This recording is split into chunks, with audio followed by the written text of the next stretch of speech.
Corona virus की उत्पत्ति को लेकर जारी विवादों के बीच विश्व स्वास्थ्य संगठन यानी वर्ल्ड हेल्थ ऑर्गेनाइजेशन (डब्ल्यूएचओ) ने कोरोना के वेरिएंट्स को नाम दे दिया है। ये नाम विश्व भर के एक्सपर्ट ग्रुप से रायशुमारी के बाद तय किए गए। इस प्रक्रिया में वो लोग भी मौजूद थे जो नेमिंग सिस्टम के एक्सपर्ट हैं। डब्ल्यूएचओ ने सार्स कोरोना वायरस 2 के मुख्य वेरिएंट के नामों को पुकारने और याद रखने के लिहाज से आसान नामकरण किया है। साथ ही डब्ल्यूएचओ ने कहा है कि कोविड वेरिएंट्स के ये नाम मौजूदा वैज्ञानिक नामों में परिवर्तन नहीं करेंगे। वे नाम पहले की तरह ही वैज्ञानिक अनुसंधान के लिए प्रयोग किए जाते रहेंगे।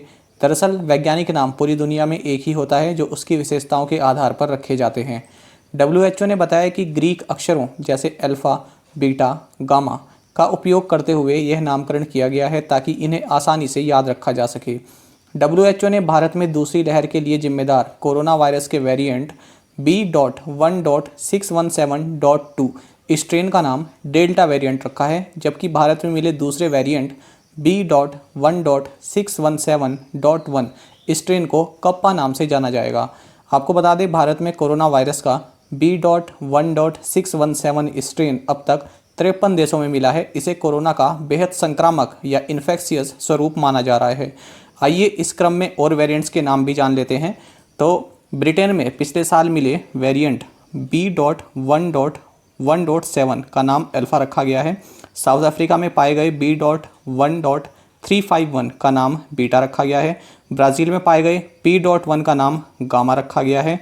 वहीं पर यूनाइटेड स्टेट्स ऑफ अमेरिका में पाए गए B.1.427 या B.1.429 का नाम एप्सिलॉन रखा गया है।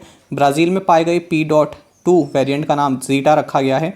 मल्टीपल कंट्रीज़ में पाए गए B.1.525 का नाम ईटा रखा गया है। फिलीपींस में पाए गए P.3 का नाम थीटा रखा गया है और यूनाइटेड स्टेट्स ऑफ अमेरिका में पाए गए B.1.526 का नाम आयोटा रखा गया है। डब्ल्यूएचओ द्वारा कोरोना वायरस के 2 नए वेरिएंट्स का नाम डेल्टा और कप्पा रखने का फैसला भारत की आपत्ति के करीब 3 हफ्ते बाद आया है। केंद्रीय स्वास्थ्य मंत्री डॉक्टर हर्षवर्धन ने कोरोना वायरस के B.1.617 वेरिएंट के कई मीडिया रिपोर्ट्स में इंडियन वेरिएंट कहे जाने पर आपत्ति जताते हुए कहा था कि डब्ल्यूएचओ ने अपने किसी भी डॉक्यूमेंट में इस स्ट्रेन के लिए इंडियन शब्द का प्रयोग नहीं किया है। वहीं डब्ल्यूएचओ ने भी कहा है कि वायरस के किसी भी स्ट्रेन या वेरिएंट को किसी भी देश के नाम से नहीं पहचाना जाना चाहिए या कलंकित नहीं किया जाना चाहिए। वैश्विक रूप से इन वेरिएंट्स पर नज़र रखने की जरूरत है। सार्स कोरोना वायरस 2 के संक्रमण को फैलने से रोकने के प्रयास जारी रखने चाहिए। इसी से जुड़ा है आज का हमारा प्रश्न, where is the headquarters of the World Health Organization WHO located? Options आपके सामने हैं। पहला ऑप्शन है लियोन, फ्रांस। दूसरा ऑप्शन है बीजिंग, चाइना। तीसरा ऑप्शन है न्यूयॉर्क, USA। और चौथा ऑप्शन है जिनेवा, स्विट्ज़रलैंड। तो इस क्वेश्चन का आंसर आप हमें कमेंट बॉक्स में ज़रूर बताइएगा। उम्मीद करते हैं आपको हमारे सेशन काफ़ी पसंद आया होगा। साथ में इसी तरह के अपडेट्स पाने के लिए आप सभी करंट अफेयर्स फंडा को टेलीग्राम पर जरूर ज्वाइन कर लें। Thank you guys.